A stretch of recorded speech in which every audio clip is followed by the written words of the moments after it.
जय जिजाऊ मित्रांनो, मी फिरदौस शेख डिजिटल बनव YouTube channel मध्ये आपले स्वागत आहे। मित्रांनो, आपल्या दर्शकांचे काही क्वेरीज आहेत तर त्याचा सोल्युशन आपण इथं पाहूया। आपले दर्शक कमेंट्स करतात। त्यांचा पहिला प्रश्न आहे, सर माझी कास्ट सर्टिफिकेट एससी परभणी वरून निघाली आहे, आता मला कास्ट व्हॅलिडिटी करायची आहे। मी चंद्रपूर जिल्ह्याचा आहे, तर मी चंद्रपूर वरून कास्ट व्हॅलिडिटी करू शकतो का? 1950 चा पुरावा उपलब्ध आहे। हे बघा, तुमची कास्ट सर्टिफिकेट तुम्ही काढलेला असेल, पहिली गोष्ट व्हॅलिडिटी ही आता ऑनलाईन असल्यामुळे ती ऍड्रेस म्हणजे ज्यावेळेस तुम्ही कास्ट सर्टिफिकेटची इन्फॉर्मेशन जी तिथं फिलअप करतात त्या अनुरूप त्या कास्ट व्हॅलिडिटी समितीला ते प्रकरण म्हणजे ऑनलाईन सबमिट होतं। म्हणजेच आता समजा तुम्ही ठाणे जिल्ह्यातील कास्ट सर्टिफिकेट तुम्ही काढला असेल आणि तुम्ही तुमची जी कास्ट सर्टिफिकेटची माहिती त्या ठाणे जिल्ह्याच्या अनुषंगाने समजा टाकली असेल, तर ती ठाणे जिल्ह्याच्या कास्ट व्हॅलिडिटी कमिटीला तो आपला व्हॅलिडिटी जाईल।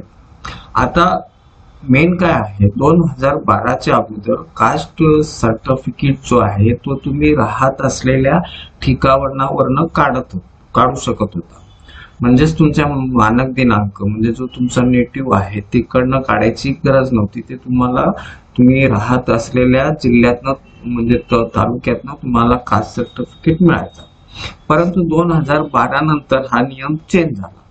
आता याच्यामध्ये तुमचा जो मूळ गाव आहे, नेटिव्ह आहे, म्हणजे तुमचा मानक दिनांकाचा जो पुरावा आहे तिथनच तुम्हाला कास्ट सर्टिफिकेट काढायचं आहे।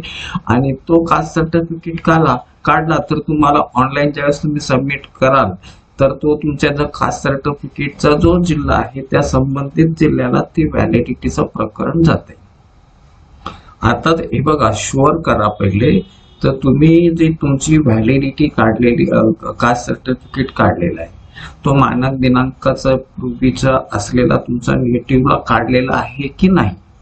कारण काय होतो, अनेक जात पडताळणी समितीमध्ये जुने कास्ट सर्टिफिकेट वरून व्हॅलिडिटी दिली जाते जर तुमचा तो नेटिव्ह नसला तरी। परंतु काही जात पडताळणी समित्या ह्या तुम्ही जो जातीचा दाखला काढलेला आहे तो जर मूळ गावाचा नसेल तर ते पहिले सांगतात तुम्ही तुमचा जो अर्ज आहे म्हणजे कास्ट सर्टिफिकेट आहे तो बदलून आणि मग व्हॅलिडिटी साठी अप्लाय करा। म्हणजेच कास्ट व्हॅलिडिटी जर तुम्हाला अप्लाय करायचं असेल तर बघून घ्या एकदा तुम्ही, म्हणजे तुमचा जो, आणि मी तर रिकमेंड करेल की तुम्ही तुमचा जातीचा म्हणजे व्हॅलिडिटी काढण्यापूर्वी तुमचा जातीचा दाखला हा तुमच्या मूळ गावाचा जो तहसील आहे तिथं अप्लाय करून पहिले तिकडनं जातीचा दाखला मिळवा आणि त्याच्यानंतर व्हॅलिडिटीसाठी अप्लाय करा। व्हॅलिडिटीसाठी म्हणजे आपल्याला तिथं निवडायचं नसतो कोणत्या जिल्ह्यात आपल्याला अप्लाय करायचंय। ज्यावेळेस आपण आपल्या कास्ट सर्टिफिकेटची इन्फॉर्मेशन तिथं टाकतो ते ऑटोमॅटिकली त्या संबंधित कास्ट व्हॅलिडिटी कमिटीला जाते।